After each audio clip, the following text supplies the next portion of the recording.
자, 하나님을 향하여 가는 방향, 하나님을 향하여 가는 방향. 오늘 추수감사 주일에 여러분에게 이 감사의 은혜가 다른 말로는 하나님을 향하여 가는 방향인데, 이 감사의 동전의 양면처럼 다른 이름은 회개입니다. 회개. 그래서 오늘 에스라를 마치면서, 에스라는 주님의 마음이죠. 우리 안에 부흥입니다. 뜨거운 감동인데, 감동의 소리인데, 결국 에스라의 핵심은 회개로 끝납니다. 회개. 민족 전체의 회개. 회개가 없으면 부흥으로 갈 수 없죠. 그래서 오늘 그 중요한 메시지를 우리가 하고 있는데, 오늘 저와 여러분의 현장이 됐으면 좋겠습니다. 에스라서 마지막 장입니다. 이스라엘 백성들이 1차 귀환을 하고 돌아와서 성전을 지었죠. 그리고 80년 뒤에 에스라가 돌아와서 이제 진짜 부흥으로 성전에 가득한 임재와 영광이 됩니다. 에스라가 돌아왔을 때 그 일인데요, 예루살렘에 와서 보니까, 드디어 와서 보니까 우리 10장 마지막 장 9장에서 보니까 어떤 일이 있었습니까? 에스라가 너무 기가 막힌 거예요. 흥부가 기가 막힌 게 아니라 에스라가 기가 막힌 거예요. 에스라가 기가 막혀. 그래서 속옷과 겉옷을 다 찢어버리고 머리털과 수염을 다 뜯어버리고, 그리고 막 여기에 뭐 이스라엘 백성들 흔히 하는 얘기죠. 막 죄를 뿌리면서 기도하고 회개합니다. 가슴을 찢는다는 거죠. 예루살렘에 있는 주의 백성들이 와서 보니까 이방 민족들과 통혼하지 말라, 그게 율법인데, 바벨론에 또 페르시아 제국에 70년 동안 있는 동안에도 지켰던 그 통혼하지 말라는 계명을 돌아와서 보니까 다 이 사람 저 사람 이방 사람들의 딸들과 결혼해서 하나님 앞에 범죄가 돼 있는 현장을 보게 된 거예요. 얼마나 기가 막히게. 사람으로 보면 사람이 중요하죠. 전통이나 뭐 혈통이 중요하겠냐, 그렇게 얘기를 합니다. 근데 영적은 좀 달라요. 하나님 그렇게 하지 말래요. 그래서 결혼, 그것은 약속이에요. 약속, 언약이란 거예요. 결혼은 언약이에요. 그래서 이스라엘을 향하여 하나님이 언약하였다, 그 말은 결혼하였다라는 의미예요.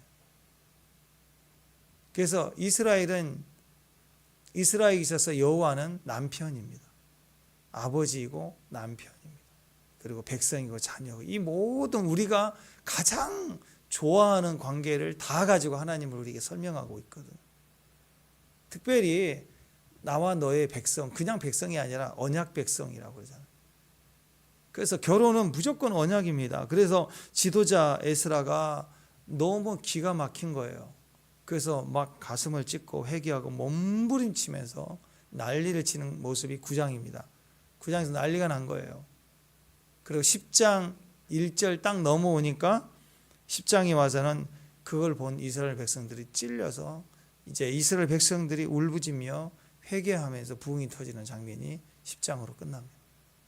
1절 한번 볼까요? 1절 앞을 보고 시작. 잠깐만요. 3분됐다. 없어져 버렸다. 제가 어제 큐티 책 있습니까? 없습니까? 제가 읽어드릴게요. 에스라가 하나님의 성전 앞에 엎드려 울며 기도하며 죄를 잡아갈 때 많은 백성이 크게 통곡하며 이스라엘 중에 백성의 남녀 어린 아이의 큰 무리가 그 앞에 모였다. 다 모였어요. 그렇게 되기까지는 중보자, 지도자, 영적 아버지가 미치듯이 몸부림치며 기도했다는 거예요. 그러니까 많은 말로 이것들 뭐 잔소리하고 야단치고 뭐 불러 모으고, 그게 아니고 그냥 혼절해 버린 거예요. 미쳐버린 거예요, 하나님 앞에. 때로는 지도자는 울어야 되고, 가정의 부모는 그렇게 미쳐버려야 돼요, 하나님 앞에. 그게 가장 강력한 교육입니다.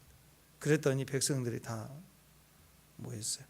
자, 온 백성이 회개하는 그 과정 중에, 그 중에 엘람 자손 중 여히엘의 아들 스가냐라는 사람이 나오죠. 이 사람도 하나님께 범죄하여서 이방 여인을 아내로 삼았습니다.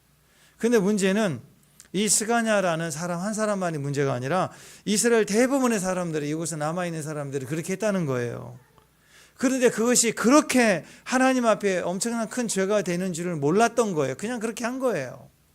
우리가 역대기에 있을 때 천하의 그 엄청난 왕인 세종대왕 같은 여호사밧 왕이 며느리를 아달랴를 삼잖아요. 아합 가문, 이세벨 가문과 결혼을 해서, 이게 쉽게 생각한 거잖아. 이게 그렇게 큰 일이냐라고 생각한 거예요. 근데 이 통혼으로 말미암아 엄청난 대가를 지불하죠. 아들 다, 형제 다 죽이고 손자 다, 이 아달랴가 자기 손자를 다 죽여버리고 자기가 왕이 되고 기가 막힌 일이 벌어지는 거예요. 그래서 이스라엘 백성들이 하나님 앞에 이게 엄청난 큰 죄가 되는 줄을 몰랐던 거예요. 스가냐가 대표가 돼서 에스라에게 와서 자신과 이스라엘의 죄를 고하고, 그리고 나서 이상한 말을 합니다. 회개했다는 거죠. 회개하고 나서 그러나 하면서 이스라엘에게 아직 소망이 있나이다, 이런 말을 해요. 무슨 소리입니까? 회개하고 우리가 방향을 돌이킬 것입니다. 아직 끝난 거 아닙니다. 이제 이스라엘에게도 아직 소망이 있습니다, 이런 얘기를 하는 거예요. 회개하겠다는 거죠. 회개는 방향을 바꾸겠다는 거예요. 뉘우친다는 뜻이 아니라 방향을 바꾸겠다라는 뜻입니다. 이게 뭐예요? 뻔뻔함이에요. 거룩한 뻔뻔함. 우리가 죄를 해결할 수 없으니 잘못을 인정하지만 돌이킬 힘이 없으니까 하나님께 가겠습니다. 이게 회개예요. 내가 수습이 안 되는 거예요. 여러분 뉘우치고 내가 잘못했던 거 후회한 적이 있으시죠? 그러면 후회는 후회지만 다시 돌이켜질 수 있나요? 엎질러 지어버린 물을 다시 담을 수 있는 능력이 인간에게 있어요? 없어요. 그래서 잘못을 뉘우치는 게 아니라 회개예요. 돌아간다는 뜻이에요. 방향을 바꾸겠다. 그리고 그것이 우리에게 소망이 된다는 것을 알고 믿는 거예요. 그래서 뻔뻔해지는 거예요. 그래도 아직 내 인생에 소망이 아직 남았다라고 확신하는 거예요. 확신. 회개하면 힘이 생깁니다. 거룩한 뻔뻔함이 생깁니다. 그 뻔뻔함을 가져야 우리가 자유케 돼요. 진실로 진짜로 회개한 사람은 그게 신앙이 됩니다.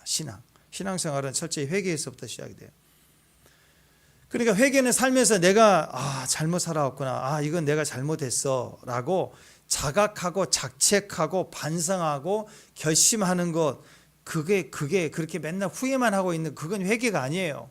회개는 자각하고 자책할 뿐만 아니라 거기서 끝내면 안 되고 하나님께 방향을 트는 거예요. 실제로 움직이는 것이 회개입니다. 후회는 선악과에서 나오죠. 내가 결론을 가지고 내가 후회하는 거예요. 그때 그래야 되는데, 그랬어야 되는데. 그리고 그 결론만 갖고 있는 거예요. 맨날 후회만 하는 거예요. 그러니까 죄의식, 정죄만 가득합니다. 후회를 잘하는 사람들은 자기 자신을 그렇게 비난하기 때문에 어떤 위치로 올라가면 자기 부하 직원이나 옆에 있는 사람이 실수하거나 잘못하면 용납을 못해요. 엄격하게 그것을 정죄하고 비난합니다. 그것도 못하냐고 막 난리를 치는 거예요. 왜? 은혜를 경험해 본 적이 없어요. 그래서 오늘 스가냐를 보십시오. 범죄한 자신들의 죄를 끊어내겠습니다. 이것은 잘못했습니다 하고 후회하는 게 아니고 실제로 어떤 액션을 취하겠대요. 방향을 바꾸겠대요. 자, 그것이 3절입니다. 3절 읽으면 이렇게 나와요. 곧 내 주의 교훈을 따르며 우리 하나님의 명령을 떨쳐 준행하는 자의 가르침을 따라 이 모든 자녀와 그들의 소생을 다 내보내기로 우리 하나님과 언약을 세우고 율법대로 행할 것이다. 이렇게 얘기를 합니다. 그러니까 이게 굉장히 큰 의미가 있죠. 생각해 보십시오. 이방 여인과 통혼한 죄를 회개한다는 의미가 그냥 이렇게 통에 자복합니다.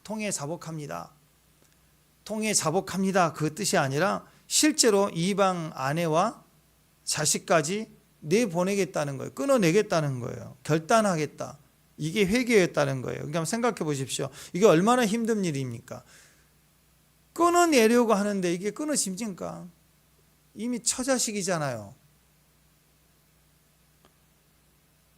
아니, 잘못했던 건 알겠는데 인간적으로 이미 이방 여인이지만 정이 들었고 가족이 됐고 또 자식까지 생겼고, 근데 잘못을 회개한다고 그걸 끊어내라? 매장하다. 그때 어떻게 얘기합니까? 그것을 반드시 끊어내겠습니다. 그리고 하나님과 언약을 세우고 율법대로 법대로 하겠습니다. 이게 에스라에서 얘기하는 이 시대의 부흥이, 이게 회개였다는 거예요. 우리식의 회개하고 좀 다르죠. 그냥 우리의 최고의 회개는 무릎 꿇는 거. 미안합니다. 그 지나가도 회개고, 정말 미안하면 가서 무릎 꿇고 미안합니다. 그러면 다 끝난 거 아니에요? 보상해야 되나요? 끌어내야 되나요? 끊어내야 되나요? 보내버려야 되나요? 예, 성경은 끊어내고 보내야 되는 게 회개라고 얘기해요. 이걸 철저히 하지 않으면 시작을 안 하겠죠.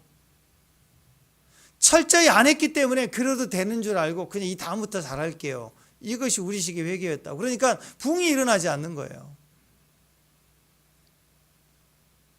이 백성은 매정해 보이고 고통스러울 수도 있어도 여기서 이렇게 끊어내는 역사를 시작을 해야 이 다음에 자기와 자기 후손의 시대에 다시는 이 범죄를 저지르지 않겠다는 거죠.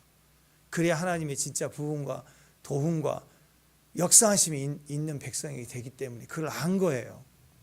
그래서 여러분, 원칙은 정말 중요합니다. 죄는 그런 거예요. 일단 한 번 죄 짓고 나면은요, 복잡해집니다. 점점 묶이고요, 꼬이고 섞여 들어가고 이것저것 모든 상황이 다 연결되어져 버려갖고 나 혼자 깨닫고 결단한다고 이게 해결될 문제가 아닌 상황으로 그냥 들어가 버리는 거예요. 이게 죄의 능력이에요. 그래서 우리는 맥없이 무너지는 거라고, 한 번 죄를 지으면. 그래서 쉽게 끊을 수 없게 만들어 버립니다. 죄를 지을 때는 즐거웠죠. 이익이 됐습니다. 그런데 끊으려고 하니까 고통스러운 거예요. 아픔이 있다라는 거예요. 그래서 고통이 따를 수밖에 없는 거예요. 그래서 성경은 그럴지라도 끊어야 된다는 거예요. 그럴지라도. 지금도 보면 생각이 많은 사람들은 회개를 잘 못합니다. 회개할 상황인데 자꾸 잔머리 굴려요. 아닌 것처럼 또 생각해요. 회개는 철저히 하나님께 맡기는 거예요. 승리자가 되는 것이죠. 회개하라고 했는데, 회개한다고 하면서 머리를 이렇게 고민이 돼. 뭔가 이렇게 조금이라도 고민이 된다 그러면 아직 내가 그 문제를 처리하려고 하는 마음이 내 안에 좀 남아 있는 거예요. 그러니까 고민이 안 된다는 뜻은 내가 능력이 전혀 없다라는 것을 인정하기 때문이죠. 아멘?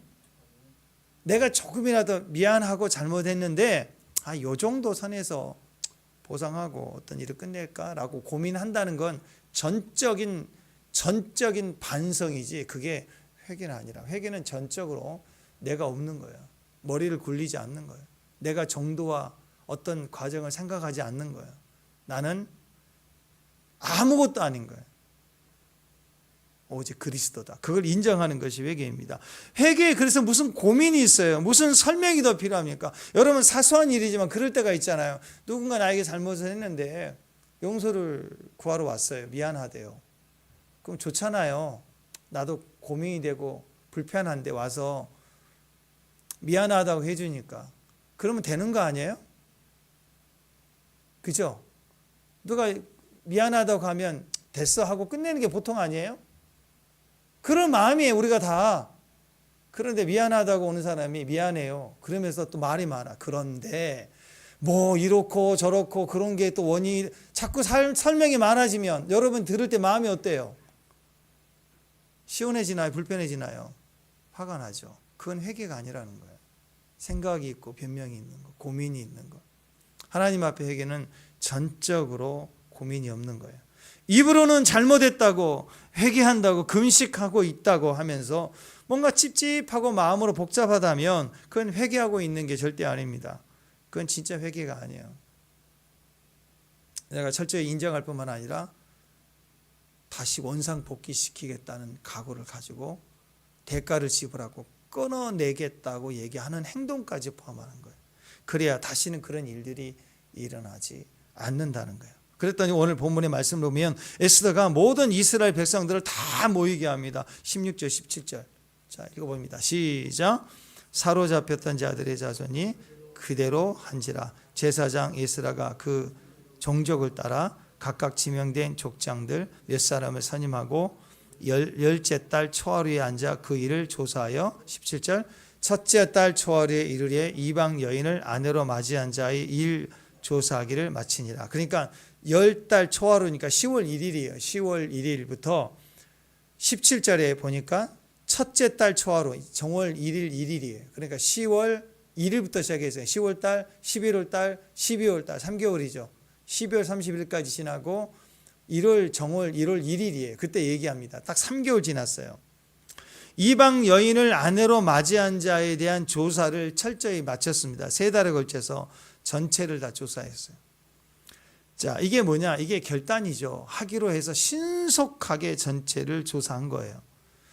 회개는 미루지 않는 거예요. 회개는 고민하지 않는 거예요. 회개는 즉시 철저히 조사하는 것부터 시작합니다. 내가 얼만큼 죄를 지었고 우리 민족이 우리 백성들 안에 얼마나 이게 큰 문제로 자리를 잡았는가를 먼저 철저히 조사하고 인정해야 돼요. 조사하고 적나라하게 드러나야 인정하는 거예요. 그래서 죄의 회복, 죄의 회개는 자백하면 그랬죠. 그죠? 너희가 너희 죄를 자백하면 하나하나 인정해야 돼요. 사과는 그런 거예요. 내가 됐어 대충 그러든지 아니면 먹을 거 사준 걸로 대충 떼고 그런 거 아니에요. 정확하게 가서 무슨 말 했던 거 미안해. 그런 표현했던 거 정말 미안. 정확하게 자기가 한 사실을 인정하고 그리고 사과하고 용서를 구해야 되는 거예요. 그러기 위해서는 어떻게 해요? 조사해야 돼. 조사.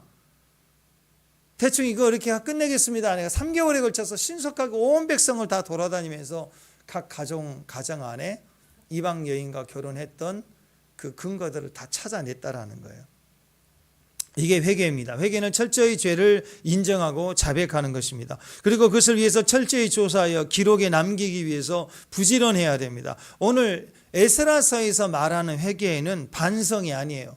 철저히 조사해서 끊어내는 것까지 가는 거예요. 그게 결단이었어요. 에레미야서 2장 22절에 보면 이렇게 얘기합니다. 에레미야서 2장 22절 시작. 주 여호와의 말씀이라 내가 내 죄악이 내 앞에 그대로 있으리라. 우리가 죄를 지었는데 잿물로 비눗물로 막 씻어내도 씻겨지지 않아. 너의 죄는 나한테 반드시 있어라고 얘기를 하고 있어요. 지워지지 않는데요. 죄가 얼마나 무서운지 양잿물로 씻어내도 없어지지 않는데요. 죄는 그렇게 쉽게 없어지는 게 아닙니다. 상처의 말은 그렇게 뽑혀지는 게 아니에요. 대충 덮는다고 선물로 덮는다고 바뀌어지는 게 아니에요. 박힌 건 뽑아내야 되는데 안 뽑힌다라는 거예요. 죄는. 이렇게 입술이 죄를 진다고 뭐 내가 양치질하고 뭐 전동치솔로 뭐 초당 3만 회를 막 돌린다고 진동을 주며 흔든다고 이게 뽑히냐? 안 뽑힌다고. 입의 상처가 아니라 죄는 입이 아니고 죄는 속에서 나가는 거예요. 그렇기 때문에 더 속에 상처받은 그 아픔의 깊은 곳보다 더 깊은 곳에 있는 성령께서 우리를 만져주시지 않으면 그것이 절대 해결이 안 되는 거예요. 철저히 죄의 회개, 그건 겉으로 씻어낼 수 없다라는 것입니다. 그래서 내가 잘못했기 때문에 내가 할 수 있는 행위가 전혀 없기 때문에 인정하고 하나님 앞에 나아가는 거예요. 그게 죄의 해결입니다. 이게 회개입니다. 회개는 죄 문제를 내가 처리하거나 해결할 수 있는 것이 아니기 때문에 전적으로 하나님을 찾는 것부터 시작이 됩니다. 그래서 회개는 반성이 아니기 때문에 세상 사람들은 불가능해요. 예수 그리스도를 믿고 그분의 이름을 경외하고 그분을 도움을 구할 수 있는 그 하나님의 겸손이 우리 안에 부어져야, 그의 은혜가 부어져야 회개할 수 있어요. 그래서 회개를 해야 구원을 받는 거예요.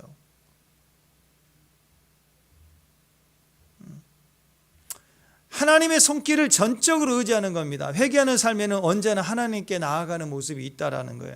하나님, 저는 제 힘으로 이 죄를 해결할 능력이 없습니다 하고 하나님께 나아가는 거예요. 이게 회개입니다. 이게 보통 일입니까?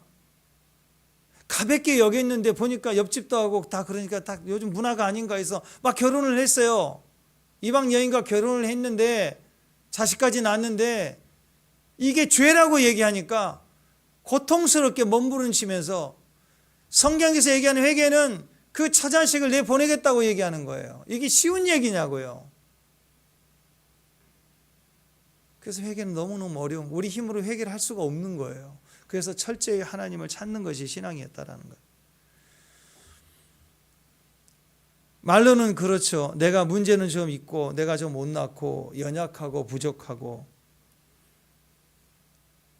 말로는 그래, 부족한 놈, 이 못난 놈, 내가 다 그렇지 뭐.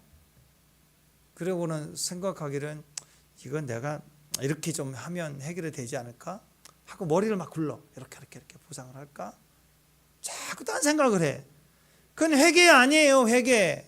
이건 후회하는 사람이라고 그래. 그 상황을 내가 판단해 보니까 잘못된 결단, 잘못됐대, 투자가 잘못되고 뭘 잘못했대, 친구를 잘못 만났고, 그때부터 머리를 굴리는 거예요. 그건 회개가 아닙니다. 후회하는 거 있어요. 후회.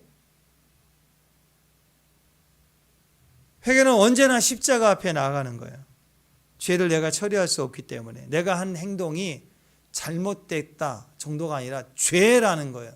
그래서 하나님 앞에 철저히 나를 해결해 달라고 하나님 앞에 나아가는 모습이 있다. 그게 회개입니다. 회개하지 않으면 자유함이 없어요. 계속 싸워야 돼요. 그 문제가 계속 싸움을 일으켜요. 끊임없이 싸움을, 반성만 하면 끊임없이 싸움을 일으킵니다. 회개는 전적으로 하나님을 만나야 돼요. 그래서 내 힘이 아니라 날마다 십자가 앞에 나아가고, 내가 내 죄를 해결할 수 없습니다, 똑같습니다, 이 상황을 내가 해결할 능력이 없습니다 라고 엎드리는 것이 회개입니다.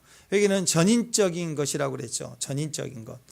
전인적 회개라고 하는 것은 내가 죄를 지었다, 내가 죄다, 그것을 지정의로, 지가 뭐예요? 내가 알고 있어야 돼. 내가 이거 잘못했다라는 걸 알고 있어야 돼. 우리가 그걸 느껴야 돼요. 오늘 에스라처럼 막 머리를 풀고 옷을 찢으면서 통회하고 고통스럽게 죄를 미워하는 내 안에 감정이 올라와야 돼요. 다시는 이거 싫다고, 이거 끊어버리고 싶다고, 그런 철저한 감정으로 느낄 수 있어야 돼요. 우리의 의지의 결단이 있어야 됩니다. 이것은 오늘 그 백성들을 다시 끊어서 다시 이방인 친정으로 다 돌려보내겠다고 하는 철저한 고통스러운 거예요. 자기 수족을 잘라내는 것 같은 거예요. 왜? 처자식을 내보내야 되는 쉬운 일이냐고.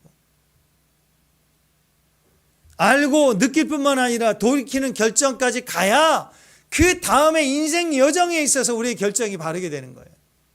이거 한번 대충 넘어가 버리면 이후의 삶에서 또 대충 제끼고 대충 넘기고 대충 터지면 결단하고, 이게 늘 반복되는 사람일 수밖에 없다라는 거예요.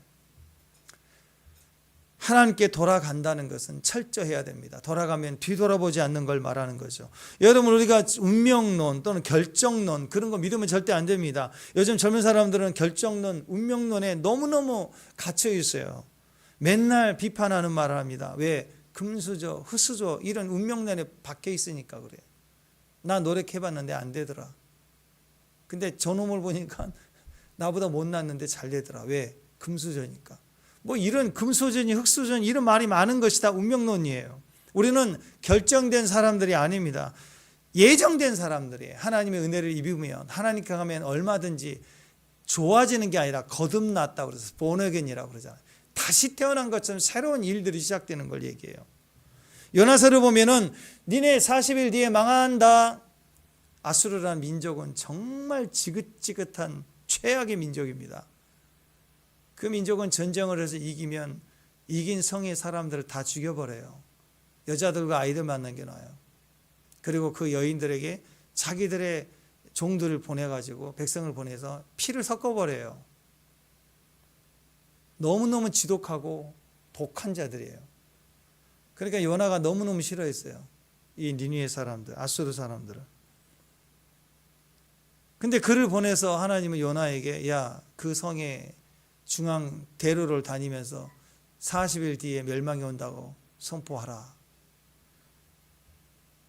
요나가 요나서 3장 8절에 보면 선포했더니 어떤 일이 벌어집니까? 그 악독한 민족이요, 그 나라에 왕이 선포를 해갖고 모든 백성이 금식하게 하고, 심지어는 소나 짐승까지도 먹이지 말라, 다 금식. 전 나라가, 이스라엘에도 없는 역사가 일어나, 이스라엘에도 없는 전 생명체를 다 금식시키면서 하나님께 회개하는 일이 벌어집니다. 42일 있다가 너희들은 망한다. 보통 확률적으로 보면 우리 믿음의 사람들이 믿음의 자녀들과 믿음의 형제들을 위해서 막 중보하고 기도하고 기도해도 목숨 내놓고 기도하는 것처럼 기도해도 변화가 돼. 내가 회개해요, 안 해요?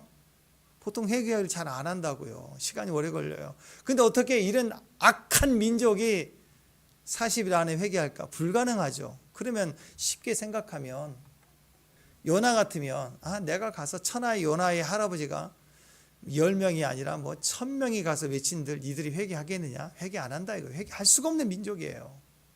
그러니까 주님이 가라 그러면 당당하게 가야죠. 그죠? 가도 그들은 무슨 회개를 해요. 이스라엘도 회개가 안 되는데. 이런 마음으로 가야 되는데, 그래도 선지자예요. 그래도 요나예요. 하나님이 가라고 하시면 가는 것은 맞는데 왠지 느낌이 안 좋아. 이들이 갑자기 이상한 회개라는 짓을 할 수 있을 것 같은 거예요. 뉘앙스가 좀 이상해. 왜 하나님이 그 심장에 가서 외치라고 그러지? 뭔가 불편하고 그 느낌으로 하니까 싫은 거예요. 그러니까 정반대, 다시스로 가는 배를 타고 들어가 밑바닥에서 자고 있죠. 배는 난리가 나고 물에 빠지고 물고기가 물어다가 결국 회개하고 나니까 니느웨 성 앞에 딱 갖다 놓죠. 그래서 우려했던 일이 벌어집니다. 니네들 40일 뒤에 망한다. 그랬더니 뒤집어져 버렸어. 진짜 회개가 일어나 버린 거예요.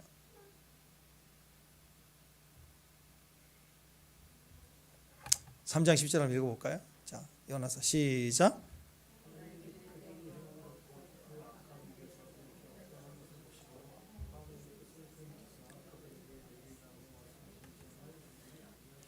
정말 원수같이 느꼈던 이 아수르 사람들은 망해야 되거든요.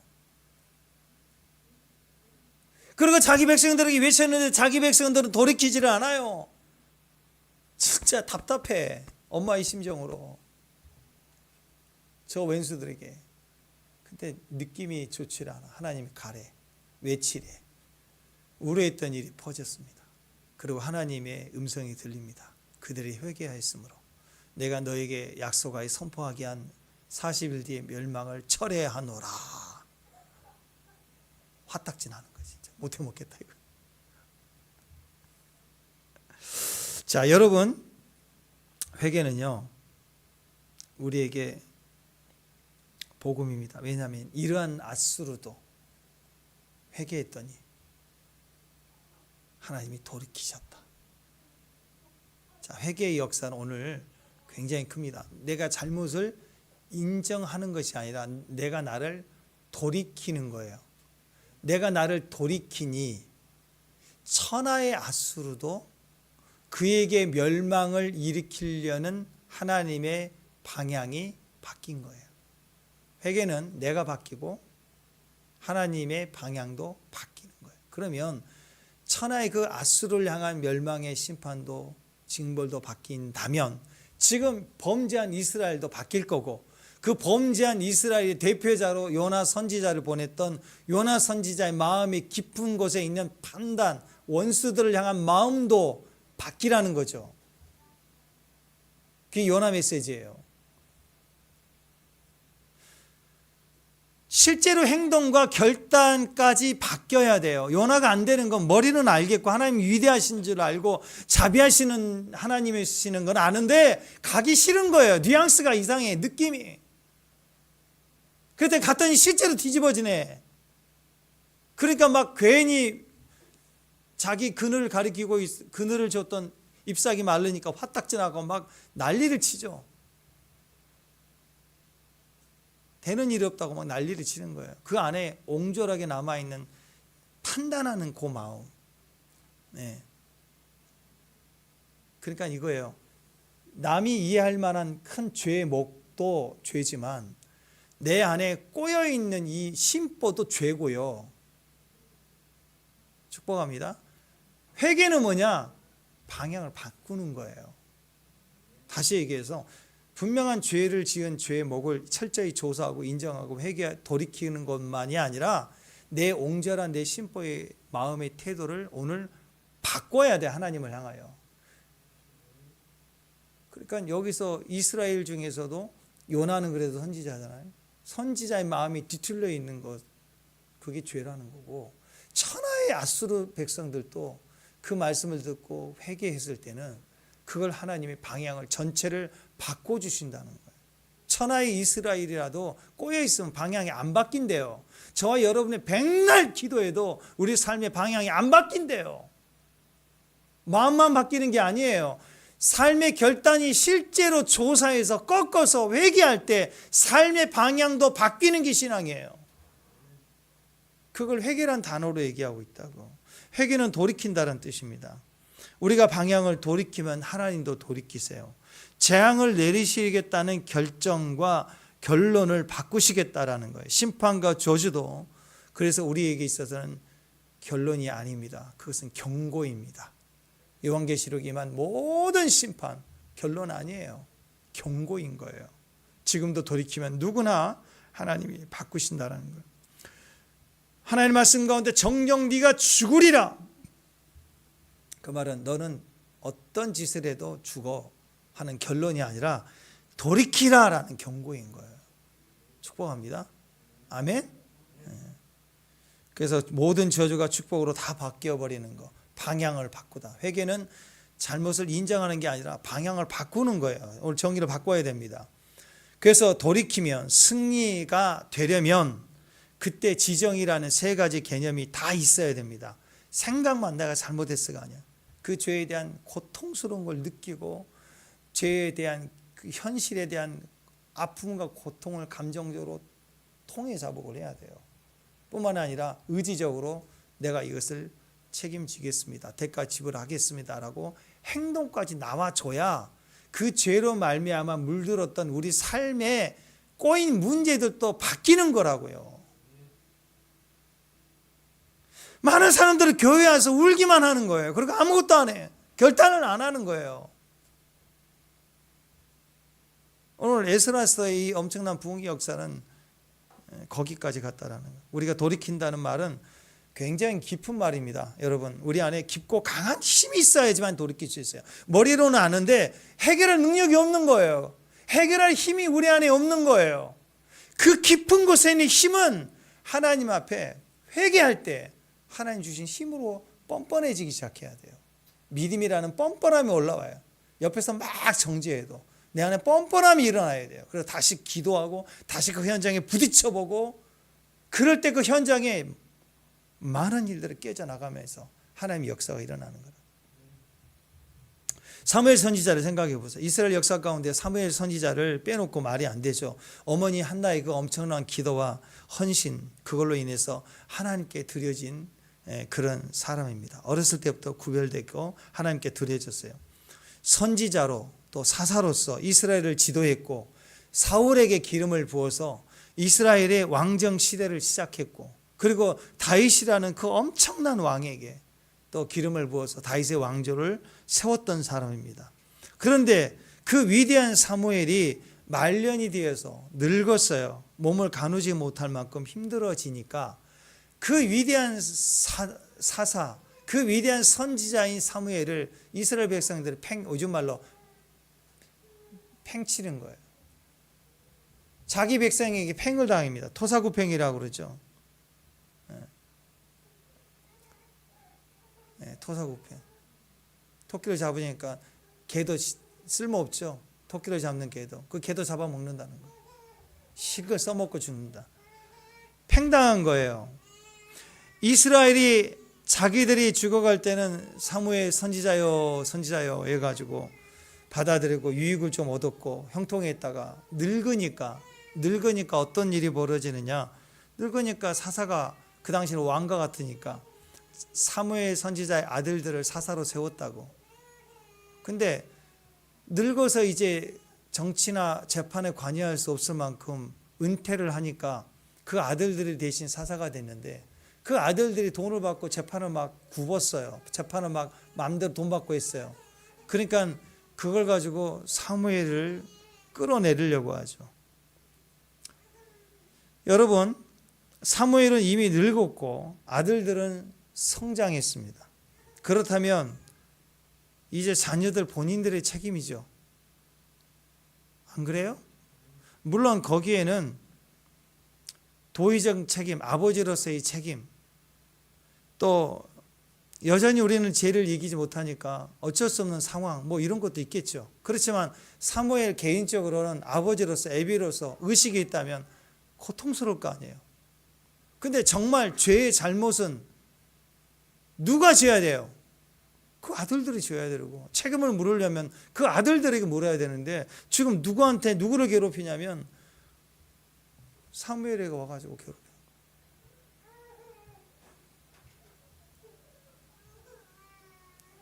세상 사람들 보십시오. 성도들이 잘못하잖아요. 그리고 교회가 잘못하면 세상 사람들은요, 하나님 욕해요. 누가 하나님 잘못한 거예요? 교회가 잘못한 거죠. 안 그래요? 근데 교회가 잘못했다는 말보다는 하나님은 없다, 하나님 어디 있냐 하고 막 이상한 말을 해요. 물론 교회는 그것에 대한 책임을 느껴야 됩니다. 우리의 잘못이고 우리 잘못된 행동을 했다는 것. 그러나 무엇을 해서는 안 되느냐? 하나님이 욕을 얻어먹게 하면 안 돼요. 끝까지 주의 거룩하심, 주님은 언제든지 신실하시고 주님은 영원하시고 사랑하신다는 것을 끝까지 우리는 믿고 말하는 거예요. 그게 신앙이고 그게 구원입니다.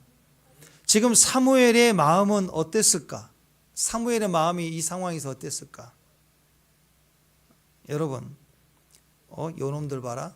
평생에 내가 이렇게 힘쓰고 애쓰고 도와주고 지켜줬는데 아들들이 잘못한 걸로 인해서 나에게 도전을 하네?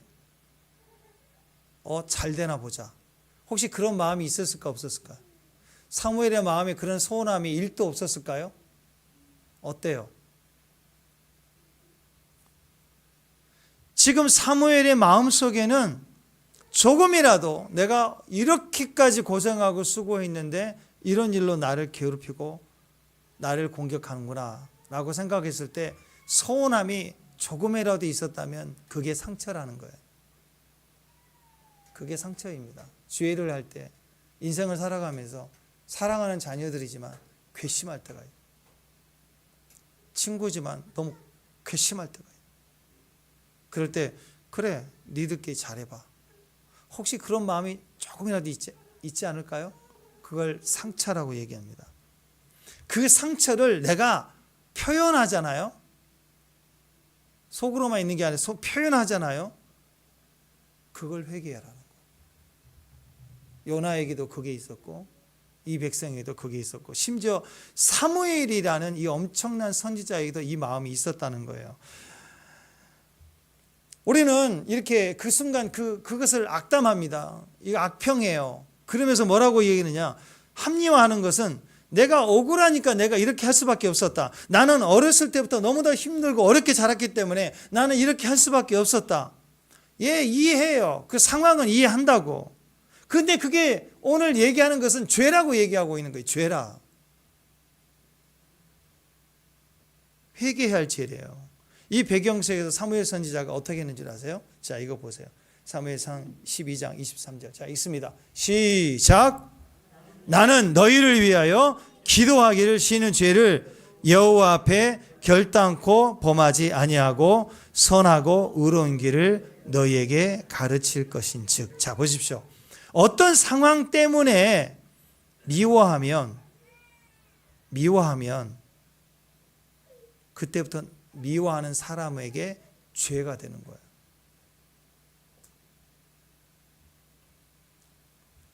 미워하면 왜 죄가 되면 그 결과로 기도가 안 됩니다. 그러니까 이 말을 자세히 들어보면 왜 사무엘이 이 얘기를 했겠어요? 왜? 내 평생에 나왔던 나를 이렇게 대접하고 마음에 일평생을 살아왔던 내 존재감이 무너지기 시작하니까 내가 기도하나 봐라. 내가 너희를 위해서 기도하나 봐라. 이제 어디 해봐. 이런 마음이 처음에는 올라왔다는 걸 잠재적으로 의미하는 거예요. 근데 이렇게 하면 어떻게 돼요? 사무엘에게 죄가 됩니다. 이스라엘 백성에게 죄가 돼요. 기도가 중단이 되는 죄예요. 악평하는 죄가 아니라 사무엘 자신에게 기도가 중단되는 자기 평생의 사명의 종결을 의미하고, 이스라엘 백성에게도 기도의 축복이 이어지지 못하는 사명이 끊어지는 죄가 되는 거예요. 그때서 깨달은 거예요. 큰일 나겠구나. 그래서 아무리 내가 어떤 대접을 받는다 할지라도, 어떤 대우를 받는다 할지라도 나는 기도를 쉬는 죄를 짓지 않겠다. 이게 사무엘이 깨달은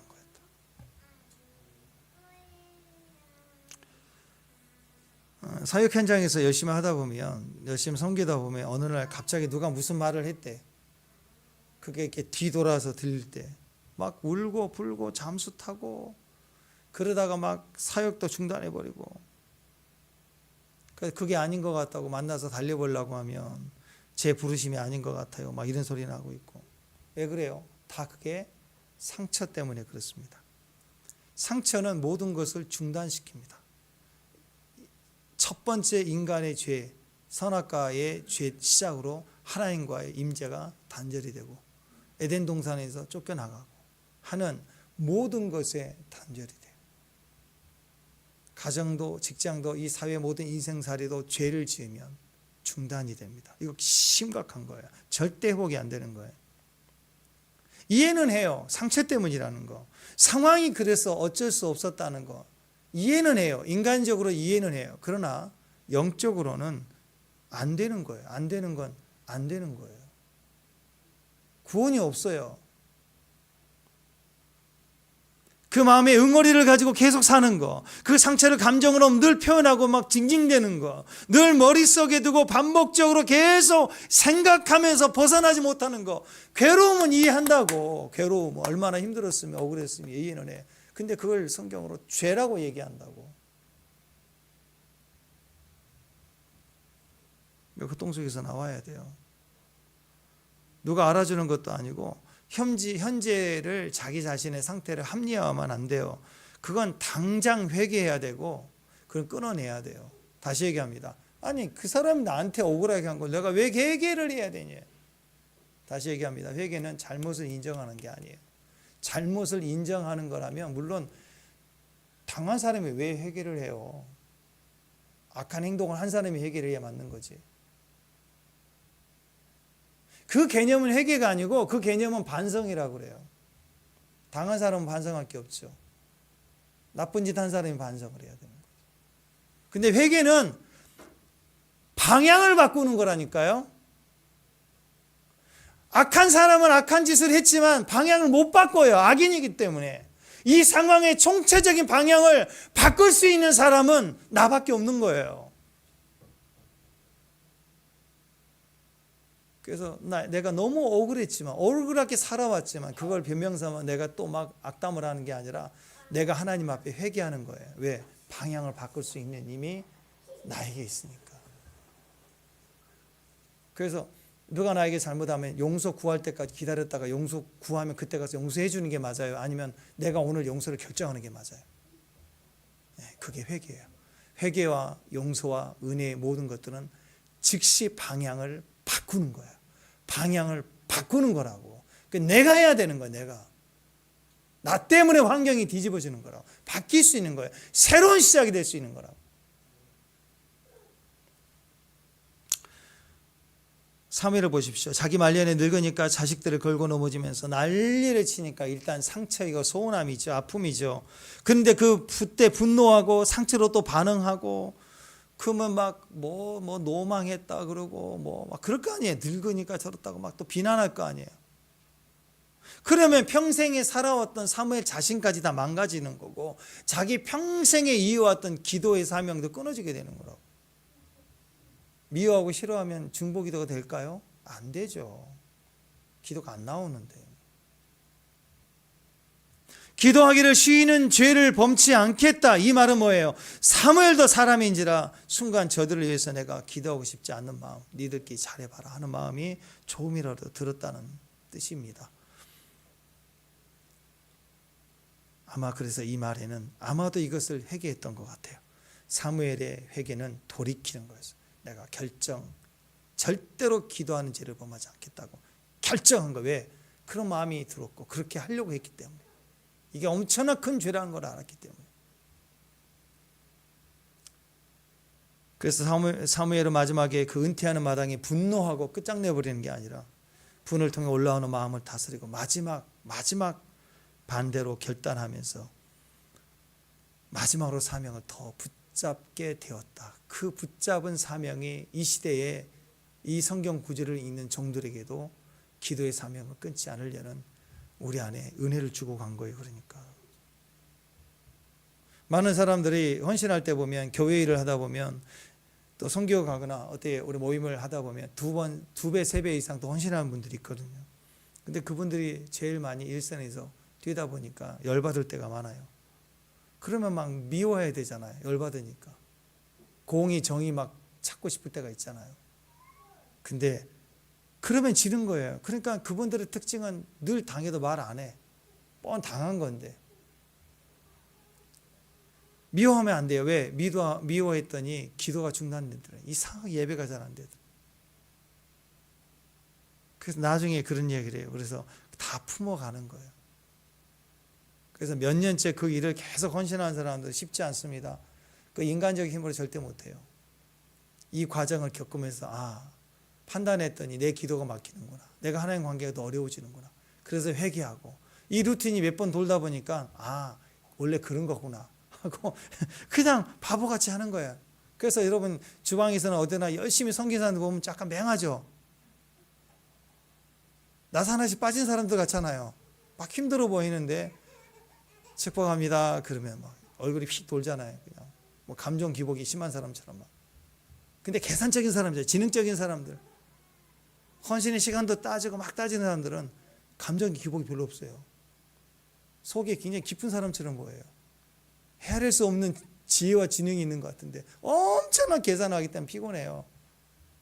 콩나물 한 5분만 따버리면 온몸이 쓰러질 만큼 힘들대요. 왜 그럴까요? 육체가 힘든 게 아니라 이미 계산 속에 많이 돌아다녔기 때문에 힘든 거라고. 지금도 보면 교회나 선교에서나 모임을 하다 보면 늘 막 투덜 거려요. 그렇게 보면 그분이 제일 똑똑한 건 맞아요. 똑똑하니까 그래요. 뭐 누구에게 나는 실망을 했다 그러고 뭐 그러면서 하는 말이 오늘 큐티 하나 봐라고 큐티를 중단하고 뭐 섬기는 거 중단하고 맨날 입에서는 교회를 떠난다 그러고 그게 죄래요. 죄라니까요. 내가 옳은 게 아니라 그 똑똑한 게 아니라 죄라니까요. 교회 공동체 안에서는 죄라고요. 왜 죄인 줄 아세요? 그건 마귀가 좋아하는 거고 그거 좀 뭐 섬기고 있는 거 그거라도 막 중단하잖아요.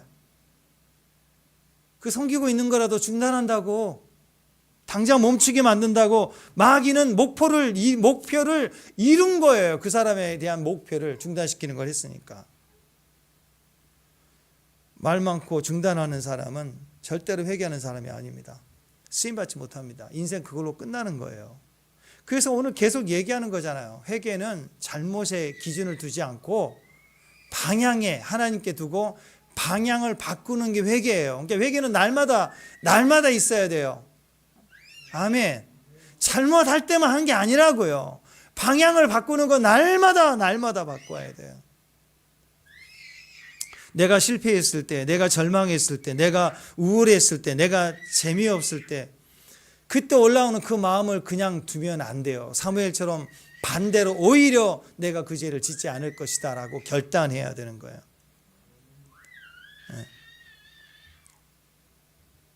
스태포드, 호레이쇼 G. 스태포드라는 선교사님이 있어요. 원래 변호사였는데 시카고 의과대학의 법대 교수였습니다. 신학교 이사로도 활동을 하고 그러니까 세상적으로는 거의 상위 1% 안에 드는 대단한 사람이에요. 근데 그의 인생에 42살이 됐을 때 일이 터지기 시작합니다. 1870년대 42살 때 가문의 자랑 큰 아들이 죽어요. 아들이 죽었어요. 42살 때 첫 아들이 죽어요. 그 다음에 1년 뒤에 자기의 전 재산을 투자했던 건물이 시카고 화재가 시카고의 한 60%가 불이 나버렸어요. 그때 사업체로 부동산 건설을 추진하려고 전 재산을 다 쏟아부은 그 집이 다 불타버린 거예요. 그리고 은행에 빚까지 졌어요. 파산해야 될 막 빚쟁이가 돼버린 거예요. 1년 뒤에. 그리고 나서 그 2년 뒤에 너무너무 지쳐있는 가족들을 유럽 여행을 가야 되겠다. 가정이 살아야 되겠다. 그래서 아내하고 4명의 딸이에요. 4명의 딸과 아내를 대서양, 그때는 비행기가 아니니까 배로 보내고 자기는 며칠 더 일을 마무리하고 합류하겠다고. 그리고 보냈는데 대서양에 가는 도중에 배가 파산합니다. 자기 아내만 겨우 살아요. 구원을 받았어요. 딸 넷이 죽었어요. 뭐 기가 막히죠. 1년, 2년, 3년 사이에 다. 그래서 수습을 해서 배를 타고 그 대서양을 지나서 영국에 구조되어 있는 자기 아내를 데려오려고, 얼른 가서 데려오려고 배를 타고 며칠 뒤에 가는 도중에 사고 난 지점을 지나가요. 배길이 다 똑같으니까. 거기서 엄청난 통곡을 하죠. 슬픔과 고통이 밀려와 쓰러져서 사람들이 실어다가 방에다 놨던. 한 3시쯤 돼서 눈을 떴어요. 눈을 떴는데 갑자기 이전에 한 번도 경험해 보지 못했던 엄청난 평강이 자기 안에 채워지는 거예요.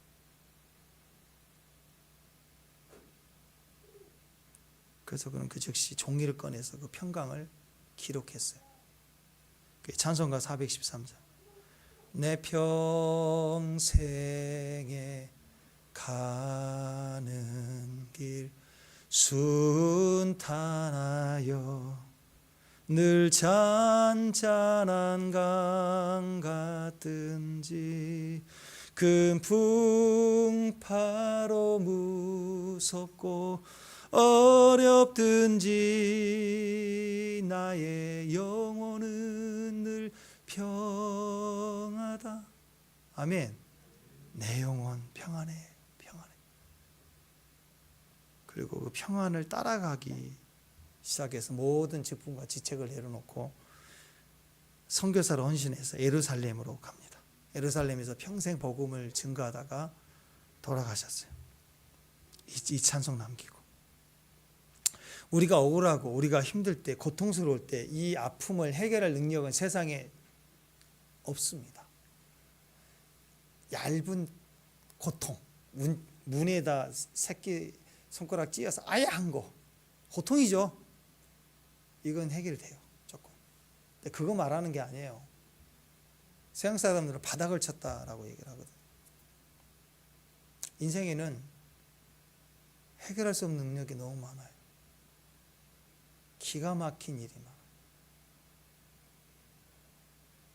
우리는 철저히 거기서 내가 피조물이라는 것을 깨닫게 됩니다. 이거 안 되는구나. 안 되는구나. 여전히 그래도 내가 가진 이 원망, 아픔, 이게 좀 크나요? 지금 그렇게 혹시 생각이 드십니까? 여전히 우리가 아프나요? 네, 저는 어제 이 스패포드 선교사님의 이야기를 들으면서 내가 아무리 힘들고 어려워도 이 스패포드 선교사만큼일까 생각해 봤어요. 감히 여러분에게 질문합니다. 저와 여러분 지금 많이 힘드시죠? 네, 스패포드 선교사님처럼 힘들까? 어떠십니까? 2, 3년 사이에 아들 죽고 다 망하고 빚쟁이 되고 자기 아내 겨우 살고 딸 넷 죽고, 그때 내 감정과 내 생각은 자꾸 너 하고 싶은 대로 하라고 얘기를 해요. 정의 공의 찾으라고 얘기해요. 외친다고. 넌 그래도 된다고. 원망해도 된다고 얘기한다고요. 근데 오늘 성경은 우리에게 너 그때 원망하면 죄야라고 얘기를 해요. 그 선 넘으면 나중에 회개합니다 할 때는 이미 꼬여서 섞인 일들을 네가 원망하면서 저지르고 화가 나면서 저지르는 일들을 수습할 능력이 없어라고 얘기를 합니다. 철저히 끊어내라고 얘기를 하는 거예요. 기억해야 됩니다. 아픈 거 이해해요. 아파요. 아프지 않는 사람이 있나요? 아직 꺼내놓지 않는 아픔도 많은데 하나씩 있죠? 한 10개까지도 있을걸요. 아직 누구에도 말하지 못하는 아픔도 있을걸 아마. 기억하십시오. 아픈 건 이해해요. 근데 아픔이 느껴질 때 그 아픔을 따라 행동하는 건 죄예요. 성질내고 중단해버리고 돌아서버리고 네 마음대로 해. 내가 기도 하나 봐라. 철저히 죄라고 얘기하고 있어요.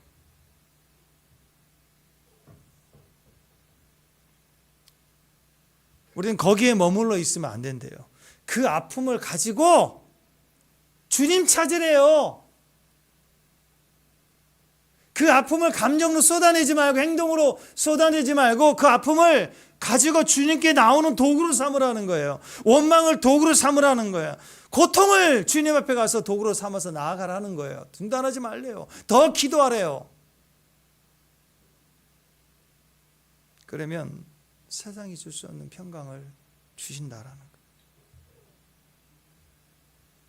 그 평강에 이끄는 자리까지 스태포드 선교사님이 간 것처럼 인생의 또 다른 인생 2막이 드디어 시작된 것처럼 새롭게 주님을 따라가는 새로운 시작을 가지게 됩니다. 아마 이 찬양이 지금도 우리에게 은혜가 되지 않습니까? 우리의 모든 억울함도 얼마든지 우리를 승리로 이끌 수 있는 도구가 됩니다. 그거 가슴이 암처럼 갖고 있으면 언제든지 우리가 세상에서 남들의 인정할 만한 자리에 올라가도 우리는 무너질 수 있는 근거가 돼요. 폭탄처럼 터지거든요. 근데 그것을 꺼내서 하나님 앞에 도구로 삼아서 나아가십시오. 그러면 그게 우리의 엄청난 평강의 이유가 되고 축복의 이유가 되는 겁니다. 죄는 절대로 그냥 두면 안 됩니다. 죄는 당장 처리해야 됩니다. 누가 나에게 했던 일이 아니에요. 내 안에 머물러 있는 죄를 말하는 거예요. 판단을 말하는 거예요. 감정을 말하는 거예요. 그것은 당장 처리해야 됩니다. 어떻게 처리할 수 있나요? 오늘 회개라고 얘기해요. 회개. 회개는 방향을 바꾸는 거니까. 우리가 돌이킨다는 말, 그 말은 아주 깊은 말입니다. 강한 힘이 있어야 되는데 우리가 회개할 때 그 힘이 생기는 것입니다. 회개는 내가 지은 죄만 회개하는 게 아니에요. 회개는 방향이기 때문에 다른 사람이 나에게 억울하게 했던 일 자체까지라도 내가 그 고통 가운데서라도 방향을 바꿀 수 있는 힘이 회개예요. 그래서 죄도 내가 회개하는 거고 죄의 상황도 내가 회개하는 거예요. 회개나 용서나 다 방향이 같습니다. 같은 방향으로 바꾸는 거. 용서하면 방향이 바뀌어요. 회개하면 인생의 방향이 바뀝니다. 상황이 바뀌게 돼 있어요. 다른 말로 감사해요. 감사도 방향을 바꾸는 거예요. 우리의 감사 중에 뭐가 있어요? 하나님이 주신 모든 열매를 쥐어 감사합니다도 있지만 어떤 것도 있어요. 내게 병 준 것도 송명희 시인처럼 내가 아픈 것도 도리어 감사합니다. 내가 약할 때 더 강함도 감사. 그러니까 감사의 일은 좋은 일의 결실만이 감사가 아니라 내가 실패한 것도 감사가 되고 다 되는 거죠. 알죠? 그게 방향이니까. 좋을 때도 예수님의 방향, 내가 아프고 힘든 것도 감사로 방향을 바꾸는 거예요. 똑같은 의미가 회개예요. 내가 잘못한 것만 회개가 아니라 누가 나에게 악한 일을 한 모든 상황에 대해서 내가 방향을 바꾸겠다고 결정하는 거예요. 회개는 감사의 또 다른 이름이에요. 감사라는 단어의 또 다른 이름 회개이고 용서입니다. 이게 다 같은 거예요. 같은 하나님 방향으로 오늘 내가 바꾸는 걸 말하는 거예요. 하나님을 향하여 가는 방향, 그 얘기를 합니다. 잠언 4장 8절 한번 읽어보십시오. 시작. 만일 그를 품으면 그가 너를 영화롭게 하리. 다시 한번 시작. 그를 높이라. 그리하면 그가 너를 높이 들리라. 만일 그를 품으면 그가 너를 영화롭게 하라. 이 말은 방향이죠. 어떤 행동을 이렇게 하라는 거 아니죠. 방향을 바꾸래요. 그러면 바뀌어질 것이다. 그 얘기를 또 얘기하고 계시는 거예요. 시편 50편 23장. 여러분 잘 하시는 말씀이에요. 자, 시작. 감사로 제사를 드리는 자가 나를 영화롭게 하느니 그의 행위를 옳게 하는 자에게 내가 하나님의 구원을 보이리라. 방향입니다. 방향을 가진 자예요. 감사로 제사를 드리 어떤 상황에서도 감사로 제사를 드리는 자, 방향을 바뀌는 자예요. 방향을 바꾸는 자라며 행위를 옳게 하는 자, 방향을 지금 바꾸는 자예요. 악의 힘이 들어왔어요. 너도 똑같이 복수해도 돼. 분노해도 돼. 심지어는 너 기도해 주지 마라. 이게 세상이 주는 악의 힘의 방향인데 내 힘 방향을 내가 바꾸겠대요. 내 행위를 옳게 하겠대요. 기도하지 않는 죄를 범하지 않을 것이다. 사람이 아니라 하나님에 대해서 방향을 바꾸는 결단을 사무엘이 얘기한 것처럼 방향을 가진 자, 감사로 제사를 드리는 자, 그 행위를 옳게 하는 자에게 구원을 보이신대요. 이게 회개이고 이게 회개의 축복입니다. 용서의 축복이에요. 오늘 추수감사죠. 감사의 축복이에요. 방향을 가지는 사람만이 누릴 수 있어요. 방향을 가진 사람만이 누릴 수 있습니다. 오늘 그 구원의 자리에 들어갈 수 있는 저와 여러분 되십시다. 축복합니다. 자리에서 일어나셔서 내 평생에 가는 길 찬양합니다.